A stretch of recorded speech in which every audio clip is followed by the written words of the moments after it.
10,000 টাকা পণ দাবি করেন আর বহুল দান সামগ্রী চাহিয়া বসিলেন।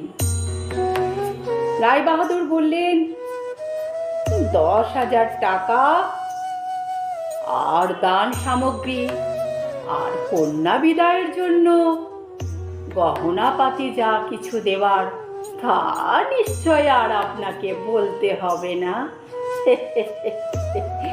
এইটুকুনি চাওয়া আমার ছেলে হাজার হোক সরকারি চাকুরি তো করে।